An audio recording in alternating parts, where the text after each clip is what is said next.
There's definitely nothing wrong with a woman with education, with money, that's got her own dreams and goals. I think the major problem that comes with it when it comes to being with a man is that when that changes your character to where you start believing that you are entitled to certain things, where you believe that you are special, to where now he has to come up and reach your level and now you're the prize, and those types of characteristics start becoming who you are based on what you feel like you've accomplished.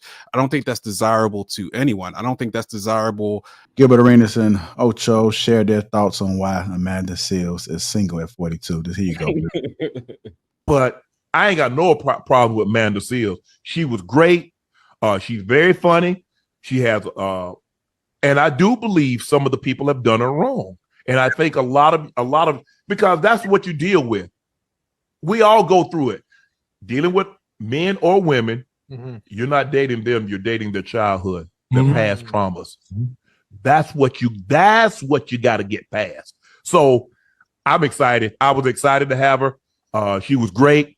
She taught me a lot of things. But she's highly educated. She's real versed. She can sing.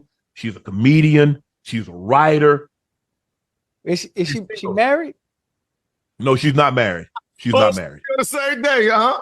I mean, yes, I'm listening to you list all the qualities that she has, and I'm just curious if she was married, because that sounds like that's a great catch for someone. Yeah. No, that sounds like some flaws for some for men. Because as educated as she is, right? Yeah. She's there's a standard of a man that she's looking for. Right. Yeah. If it's not on the same educational level as her, she's gonna look down on. And but that is if they're more educated than her, then they talking down to her. Right. So these are the type of women that will typically be single because they can't find the equal partner to they are. She wants someone that's versed. She wants someone that's inquisitive. She wants someone that wants to travel. I mean, look, to each his own. Okay, I got to do this because this one just frustrated me. So Shannon, Ochocinco, Gilbert Arenas are talking about the Amanda Seales interview, and Shannon goes through all the reasons why Amanda's great. And Ocho asks, is she married? It's so toxic and problematic. Like, the value of a woman and the things that she brings to the table is only completed or only fulfilled by the fact that she's married. Problem one. A lot of black women aren't married because it ain't on them. It's because we don't have our acts together. But we can talk about that. We can talk about that later. Problem two is that you say and criticize her for being smart, that she can't get the man she wants because she set a standard. Brothers, it is biblical. Well, yeah, you can go back there. Proverbs 31. They talk about the Proverbs 31 woman and all the things that she is. And the man, her man, is honored as an elder at the gates because of the amazing things she brings and has. He's respected because he was smart enough to have her. We gotta do better. So, yeah, fellas, like, pick better. Maybe you'll be respected as an elder instead of criticizing a woman because she's smart and strong and paid and doing her thing. Man, who is this milk dud ass nigga, man? He ain't lying. Y'all ain't finna do that today. Man, I will say for Amanda, yeah, she got some issues. I can tell. I can see why she not married. But what that man said, separate from Amanda. Man, get out of here, man. Come on. That was pandering. Listen, we just our marriage rates are 48%. 48%. You got all these options. You ain't got to marry an American black woman. You can marry anybody. 48%. If we just watched her interact with this grown man the way that he did that she did, what man in his right mind is going to deal with that on a personal and intimate level? And if they do, it's not going to last long. I agree. He had to walk on eggshells with her. Yeah, come Like, on, man. Ain't nobody nobody trying to trying deal to with that. commit to that. That's foolish. Dude talking out his head for life. We can agree with that part, but the other part he was talking about. Well, look, What I else? could understand. I hear what you're saying because I understand the brother's sentiment, but for him to say that specific about her is disingenuous because you know damn well she's not marriage material. She has a lot of things that she has to fix first. She's got to do some serious soul searching, some serious counseling. She needs to seek help first. That no man like Viz said in his right mind is going to marry her. She's got to fix some things first, and we're not going to care about her accolades. We don't care about your accomplishments. That's not really doing anything for us as men. That means nothing really. That's cool, but that's not what we are really looking for. That's not if you lead with that, then yeah, good luck trying to find a man. She's going to have to really get herself together before. I'm talking about. So yeah, Nelson, I'll say you're right on that. He was certainly pandering. He just want to be another Derek Jackson, and that's cool. But yeah, he could go ahead with that. Go ahead, Bruce. She's 42. I wonder if she want kids. I'm in my scam likely mode right now. Nah, I ain't gonna do that. But anyways, she can't even sit down and have an interview with a man without getting in her feelings. I think it's gonna be really hard for a man that's trying to look at her on a dating spectrum as far as getting into a relationship to try to vet her for a wife. She looked decent. I mean, when she has all her makeup on, she looks really good. Not so much when she don't have it on. But What? I don't understand the dude saying that. I think he said once a woman get educated and get all her accolades and get to where she wanted in life, then it's not, enough guys to at her level or whatever. But where the ball is dropped for me is I don't understand why a man got to be at a woman's level in order for them to be in a relationship as far as the education and work level. I think you could still, figure a way to make ends meet, make it work. If she out earns you, I mean, if y'all like Hank said, if y'all putting it in one pot, should it even really matter? You know what I'm saying? Like, I get the hypergamous nature, but I'm kind of fed up with it too. I'm like, man, come on, we can go ahead. Somebody's going to say something. I think you kind of work against yourself like that when you decide to be well accomplished and be hypergamous simultaneously. You're pretty much your own worst enemy. You're immediately going to price yourself out of the market. Your candidates become more and more limited if you're hypergamous. They are more and more limited. Do women understand that part? Like the more you accomplish, if you decide, hey, look, I want somebody at or above my level, that now your options become more and more limited. You're not building. That's how men build themselves up for women. That's not how women build themselves up for men. You're working against yourself by doing that. Even when we build ourselves up, we get more options. Our options open up. We're hypogamous. I think that's the word, hypogamous. That it's hypogamous. You look for them to be down. And I don't think women have. I think they have the ability to do it. I think they're just afraid of what their peers may say. Are you dating a man that don't make as much as you? Or I think women are more concerned about how they stack up amongst their friends as far as the men they bring into their life, instead of just finding somebody who really love them and want to be in a relationship with them. There's definitely nothing wrong with a woman with education, with money, that's got her own dreams and goals. I think the major problem that comes with it when it comes to being with a man is that when that changes your character to where you start believing that you are entitled to certain things, where you believe that you are special, to where now he has to come up and reach your level and now you're the prize, and those types of characteristics start becoming who you are based on what you feel like you've accomplished.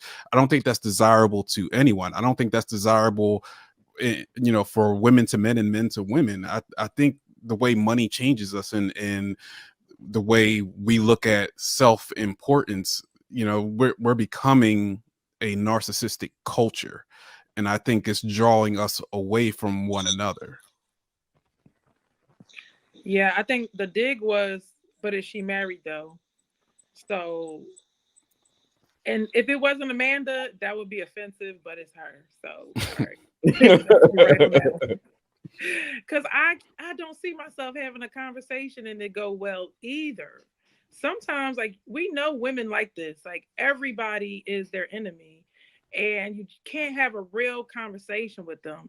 So how's she gonna have women friends that tell her the truth when she can't handle the truth, but she want to tell everybody the truth, you know? And as far as the whole women being successful, I think women should start building their empire. Don't have to wait for somebody to help you build, but you have to go get somebody that balances you out. So he may not make as much money as you, but you sorry, somebody being rude, but but you find somebody that is as a woman when you're being successful. So you go and you're trying to be the man by making the money, but then you want to go back and be the woman and say, I want to be hypergamous. So you got to pick one. So if you're going to have the money, then you're going to have to look for other qualities like the men do and pick somebody that's going to balance you out, because nowadays women need more emotional support, because women are crashing out that are successful. 1 minute they killing it, the next minute I'm in my soft girl era, I'm tired, I don't want to build businesses all day. So that's why we need a man. We need a man that's going to emotionally support us and find out what he can do and work with him. That's a trait that mostly belongs to women a lot of times.